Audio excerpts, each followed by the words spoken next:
Welcome to Build by People Leaders podcast, brought to you by Hydra AI, your AI-powered coach for leaders in tech. I'm Daria Rudnik, your host, and this show is for HR and L&D leaders in fast-growing companies and scale-ups, those building real impact from within and building AI-ready organizations.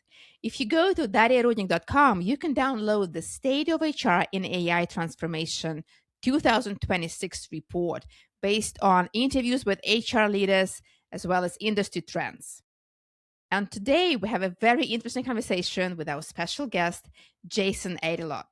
Jason developed his belief in the transformational power of learning by watching his father, an art professor who challenges his students to grow as human beings, not just artists. That belief has guided his 25 plus year career building human-centered, performance-driven L&D organizations that deliver measurable results while ensuring people feel seen, valued, and capable of performing at their highest level. Welcome, Jason. Thank you, Daria. I appreciate you inviting me. It's an honor to be here, and it's an honor to talk to your people. You say 25 years. It really doesn't feel that much, but when you say it, it sounds like a lot. It feels like just yesterday I was starting out I was drafted into, or as I like to say, shanghaied into the L&D world. When I was in college, I was working at a pizza place in Boone, North Carolina. I was actually a shift supervisor. And one day the assistant manager who was supposed to do the training called in sick, and we had a bunch of trainees there. And so the manager came out and said, "Jason, take care of the trainees." I was like, "Okay." And so I actually ended up putting them through the whole session and really focusing more on the application versus just, oh, here's the manual, read it, do this, which is what the assistant manager did. And lo and behold, they were actually more effective and they achieved proficiency faster. And so that kind of became my role within the company. Every time we had new hires, they said, "Jason, go take care of them." That was the beginning of what is now, over 25 years, which again, it doesn't feel that long, but it's amazing. Like things that happen to us in life, they actually help us build the path. And it's so unexpected sometimes. So I'm glad you had that experience and you sharing your experience with us here today. I'll go straight to the most important question that I have. Like we had this conversation before and you told about the business case for learning and development. The thing is, like I'm talking to leaders, L&D leaders, some HR leaders who say, okay, how do I prove that I'm worth being in this organization? How do I prove my business value? Things I'm doing, it's not something that's you can evaluate in numbers. But you can. So tell us about that. Yes. Looking back on my career and saying, what's helped me be successful? What's helped me turn, in the organizations I've worked with, turn learning and development from a cost center into a profit center? And it's all about alignment. It's about being outcome focused. We see all these ads now of these AI tools that are going to help you measure your ROI and show that you're being effective. We can't start at measurement. We need measurement. It's important. And I'm not saying we shouldn't be measuring. What I'm saying is if you're relying on a tool to do that, you're too late. It actually has to start with us rethinking how we design what we do. And I think too often, depending on your organization, L&D can sometimes be in this HR silo. And so we come up and we say, for example, when we're doing onboarding, we think, okay, what is it we're supposed to be doing? And then we think about what are the knowledge, skills, and behaviors that drive that. I say let's take a step back and let's start with what are the key performance indicators? What is the business measuring that says, hey, we're successful, right? And from there, we say, okay, for example, if it's a call center, it might be a customer satisfaction score, CSAT score.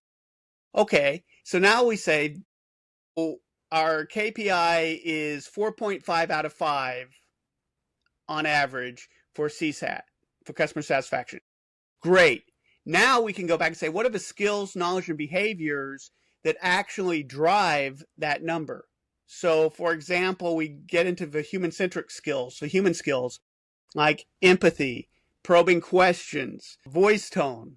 Now we have these capacities, these capabilities that we can build, these skills that we can build that are driving the numbers. And if we do it right, now we can say, well, we started out with the CSAT of 4.3, what we consider perform under proficiency, right? We did this learning intervention, very heavy on practice. So we should be building experiences and resources versus content. And now we're at 4.6 on average. So now there we go. Now we can say, okay, how much time and effort did we put into this versus how much money we make by having higher CSAT? And there's our ROI. And we also need to make sure that we're not focusing just on money for ROI.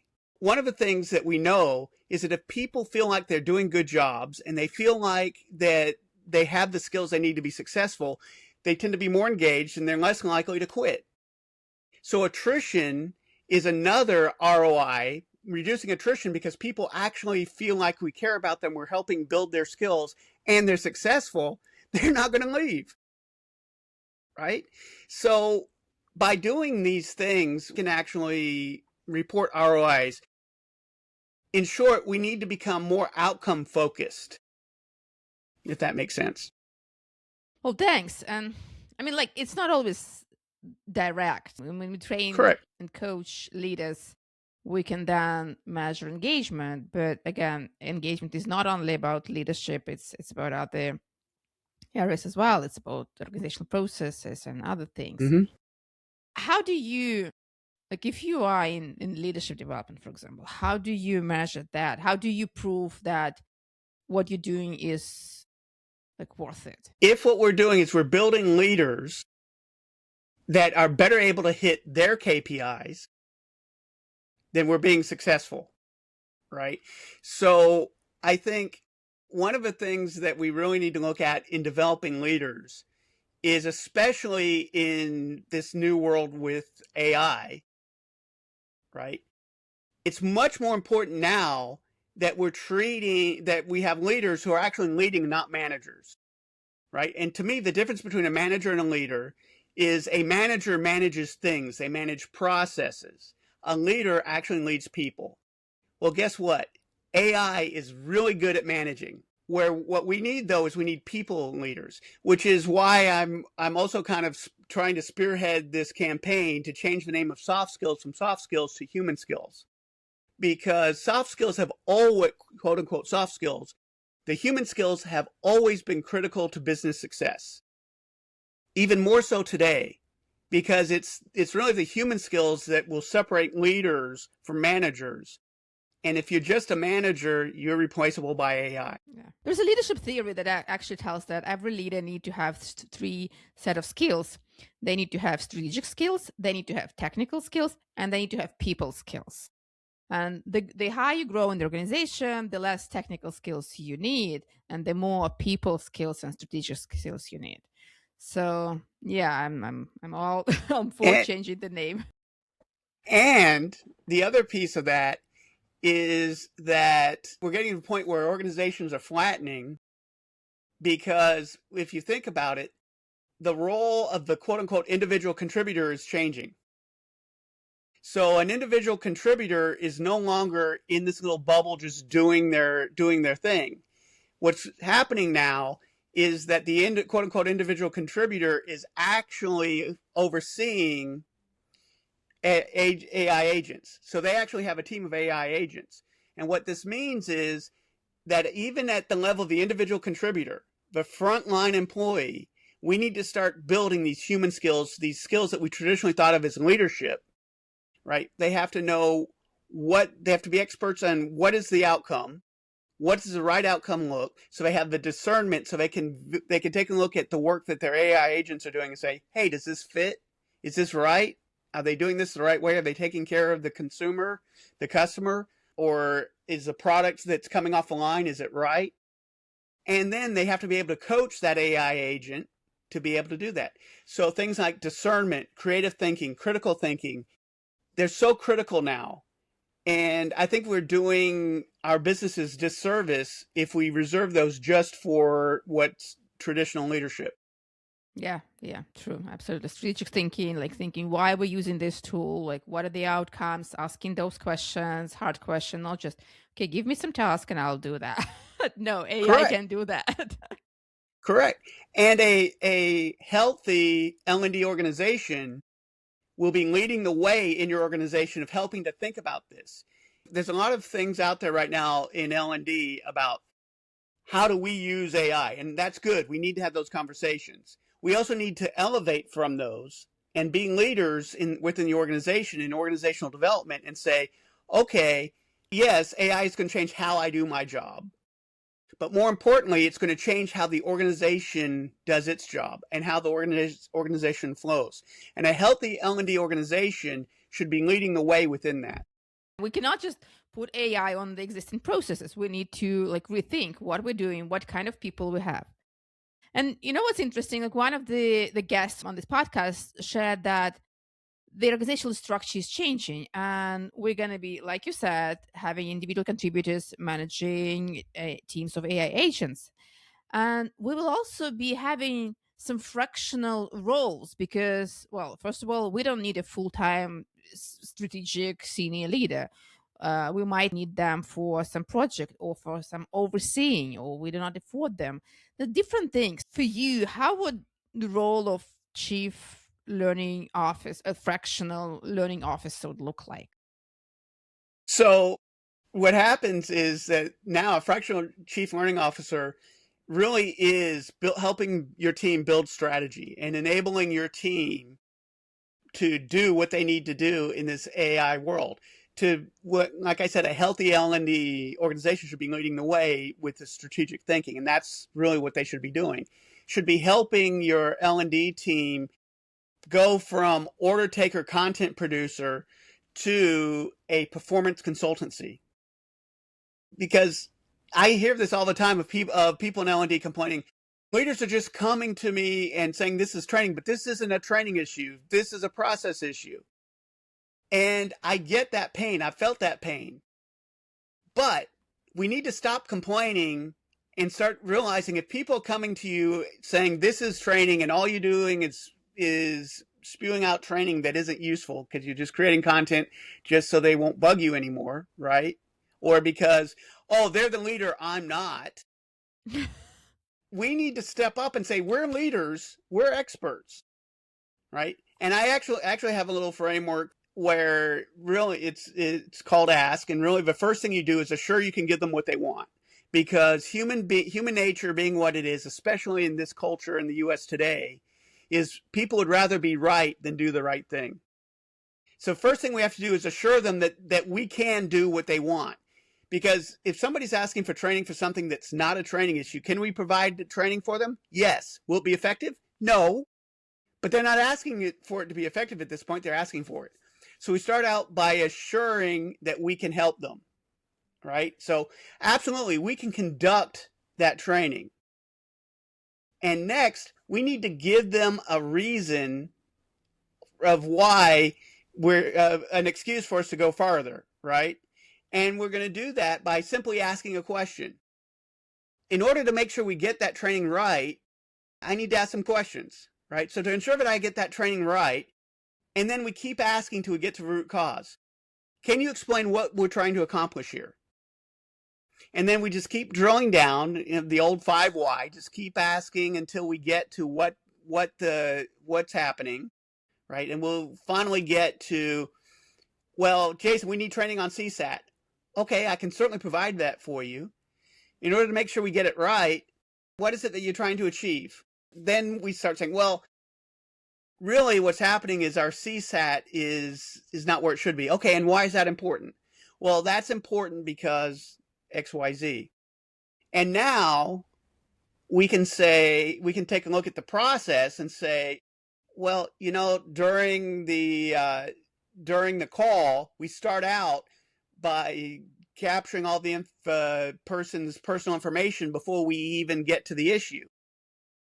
So that makes the people feel like they're just numbers, they're just commodities. We just want to get all their personal information versus solving their problem. So Really, the problem isn't that anyone's doing anything wrong. It's that they're doing things right. The problem is they're doing things the way the process is telling them to do it.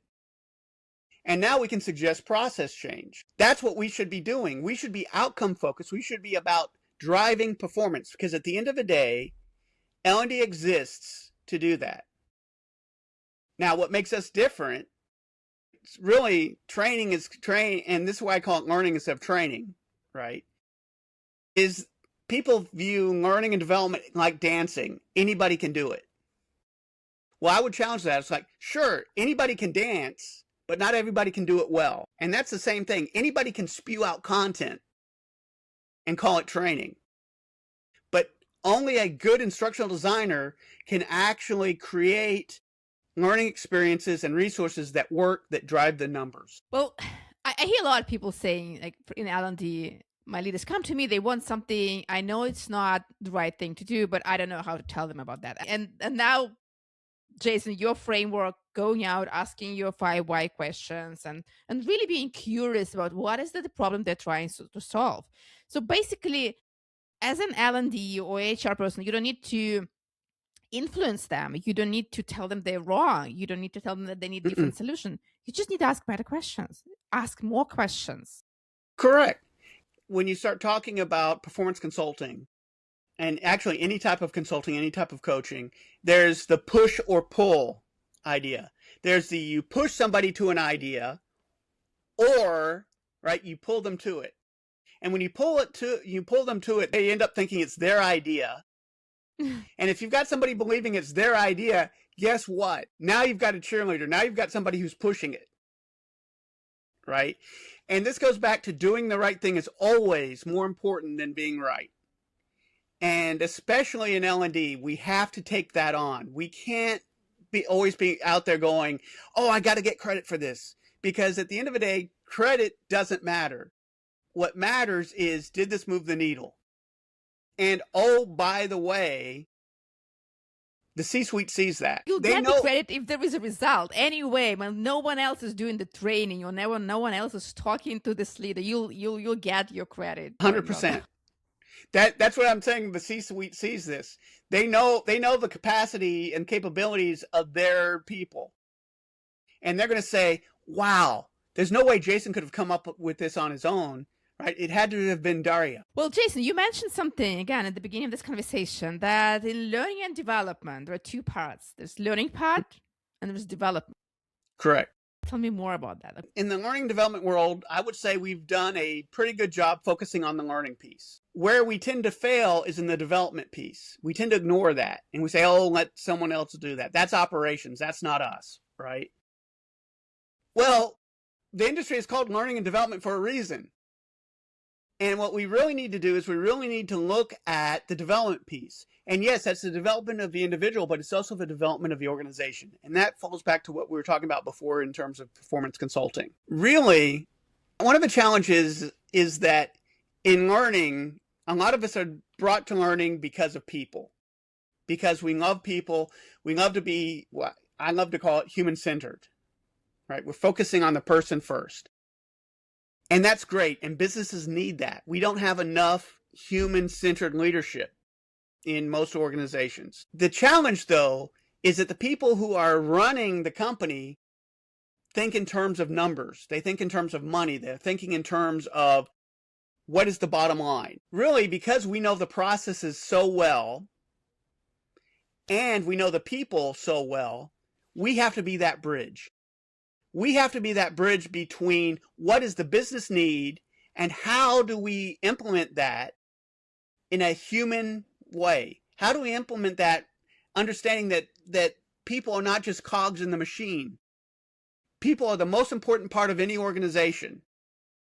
We don't always live that as big companies. So our role is really to be that bridge between the business and the people. And I think that's especially true now in with AI, because it's really easy to look at AI and say, oh, well, AI can do that, so we don't need the people anymore.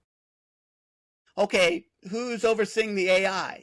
Because AI needs more oversight than a human being does. We can go through and say, okay, let me spot check this. AI needs more oversight.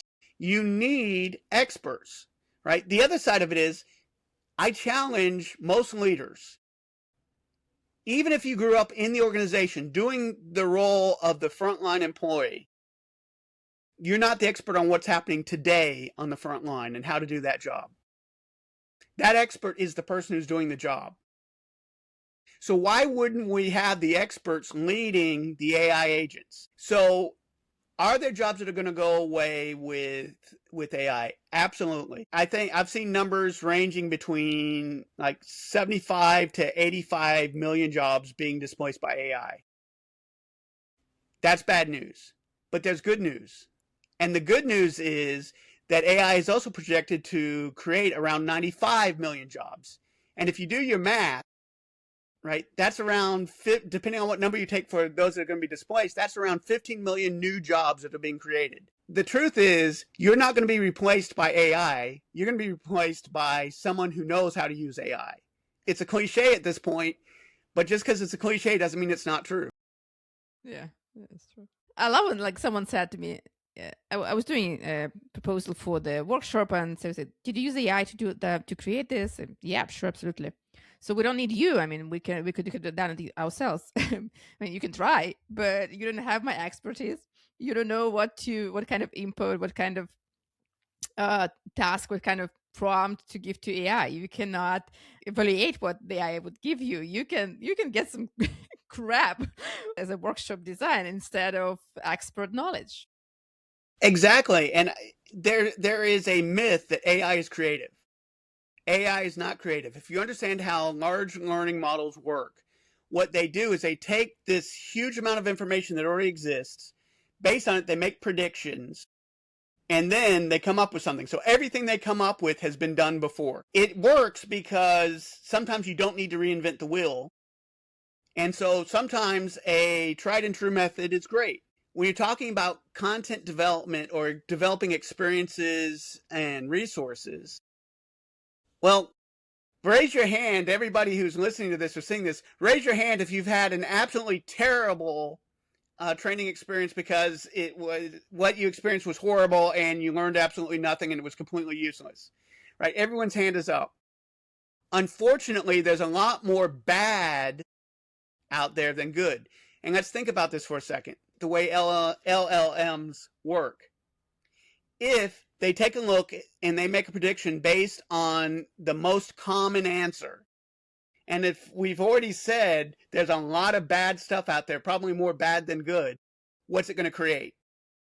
Right? Garbage in, garbage out. I'm not saying that we shouldn't be using AI as a partner. AI is great as a developmental partner. It's a great way to create maybe a first draft or to review things that you've done. But at the end of the day, we need to have an experienced, good instructional designer there to finish the product. Jason, it's a great conversation. I really want to hear the story. I want to hear the story when you built this organization-wide learning and development organization from kind of a small unit. The last place where I was, which was actually a contact center. And don't worry, we weren't the people who interrupted your dinner when you're just sitting down. If you dialed the 800 number on one of your favorite products, you probably talked to one of our people. And it started out as we had 6 separate contact centers spread throughout the country. And when I started as the quote unquote training manager in one of the call centers, in a local call center here in New Jersey.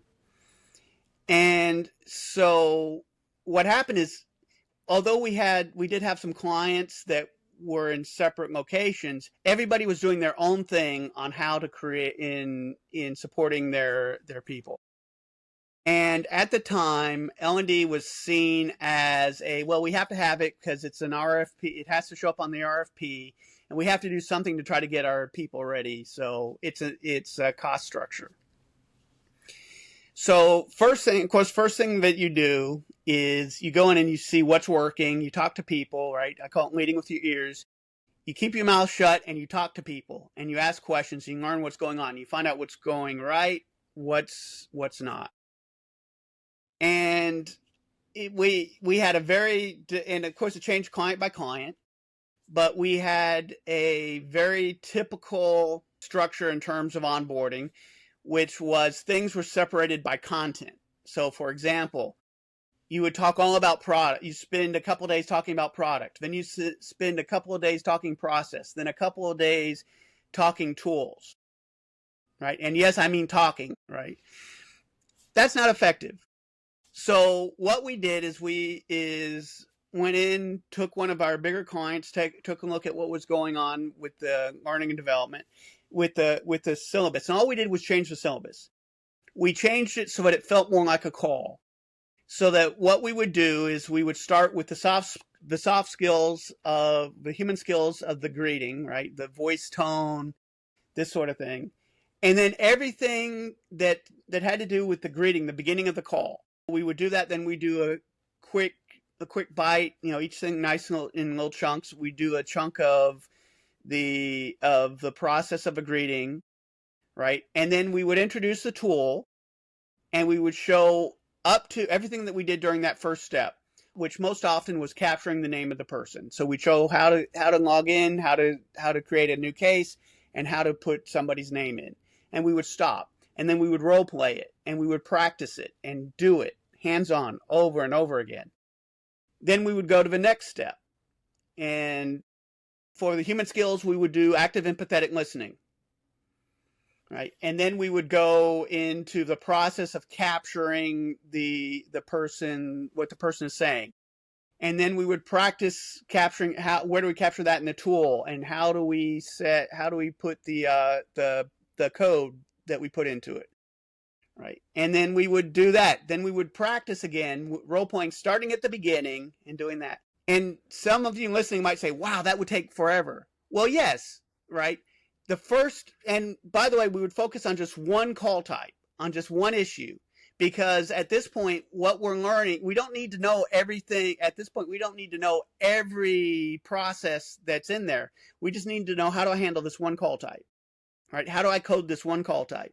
Because we're not just learning the different codes, we're learning the call flow. And you spend a week on that. And by the time that week's over, they've practiced taking calls. They've probably practiced taking over 100 times, right? So now things like, where do I find the subject code, is now second nature because I've done it so much. They don't even have to think about the greeting anymore. They do that. Now we can layer on top, and now we do different call types and the processes around that, because we're building on this foundation. So in doing that, for one of our clients, we took the actual onboarding itself from 4 weeks to 2 weeks, and the time to proficiency from 90 days to 45 days. How did we talk about this? We talked about this as, well, look, we can't bill until people are in production. So by shaving 2 weeks off of the training period, guess what? That's 2 extra weeks of billing you wouldn't have had of these people. There's your ROI. Going from 90 days to proficiency to 45 days to proficiency, that's even more money right there. Because if you're not proficient, you're not taking enough calls, you're not doing, you have other people having to support you, this sort of thing. Right? So again, we show that success. So based on that, I then wrote up a proposal of what the company needs is a director of learning and people development, so that we're doing the same things and we're driving the same successes across the company. And of course, there were a couple of managers who had more seniority than I did. Everybody is for this. Jason, you put this together, but we're not going to anoint you. This has to be, everybody's got to have a shot. And absolutely. We did a leaders conference. It was for the program managers leaders conference. And so everybody had the opportunity to interact with the people and put it together. And we did that. And then we interviewed for it. And I actually ended up getting the role of director of learning and people development. And then we started spreading what worked with everybody else. And so based on that experience, I stopped and took a look at this and said, okay, what was successful? How did I do this? And that's how I actually came up with what I call my outcome performance framework. We break it down into easy to follow steps so that it's easy to apply to any organization. and then carry that on as a fractional CLO, L&D advisor, coach, so I can bring this in to help other organizations do the same thing. And we went from being a cost structure into a cost center to over $1 million in savings and new revenue, because guess what? Clients started seeing that we were more effective than their typical training. So we had clients asking, can you design our content for it? Redesign our content for us? And guess what? That's billable, right? Actual having dedicated learning facilitators, that's billable. And so started showing the company how we can actually make money through the L&D organization, as well as just with cost savings. That's your ROI right there. That's a great business case for L&D. So everyone who listens, like, take notes, how to build a business case and prove your value. And actually, well, that's what we do. That's what we do. We develop people and we make companies more successful. You have a choice. You can slowly build that value by proving that you do it, which can take a lot of time. Or you can buy that expertise by bringing in a fractional person, as you talked about, who has done it before, to come in. That automatically gets you that gets you the buy-in. Because like, okay, so you can help my people do this. Absolutely, Mr. CEO. We're going to help your business. We're going to help it. And then it's a combination of building the framework that helps you do that, giving the strategies to do that, and just as importantly, the language used to communicate to the C-suite so they know that you're building value, to know that you're actually developing and delivering at the bottom line of the company. All right, Jason, that's an incredible conversation. Thanks for sharing your experience. I'd like to ask you some rapid fire questions to get to know you on a more personal level. Are you ready? I'm ready. Okay. Are you a tea person or a coffee person? You know, it really depends on time of day. In the morning, very much a coffee person. In the evening, especially after dinner, a nice mint tea can't be beat. So I don't mean to straddle the line there. Dogs or cats? You know, I think I'm going to go with dog, just because growing up I had both a cat and a dog. I like the cat's independence, but at the same time, sometimes you just need a hug. And a cat, if a cat feels like it, you'll get the hug. The dog's always going to be there. Yeah. Would you rather take a message or a phone call? Probably, again, it depends. If it's something personal, a call. If it's something business, just give me a message. Unless it's something that you need that's complex, then let's do a call. What did you want to be when you were a kid? I wanted to be a lawyer. It was one of those things, especially I grew up in the late 70s, early 80s. I guess I just dated myself there. I was really inspired by people who were on the front lines for the civil rights legal movement, and things like the Southern Poverty Law Center, the work that they were doing really to shut down hate groups, things like that. That really inspired me, and that's what I wanted to do, was be a lawyer. What is one rule you've broken and don't regret? A rule that I've broken and I don't regret. I think it was more of an unspoken understanding than a rule. And that's, as an L&D leader, I'm supposed to sit down, shut up, and do what I'm told.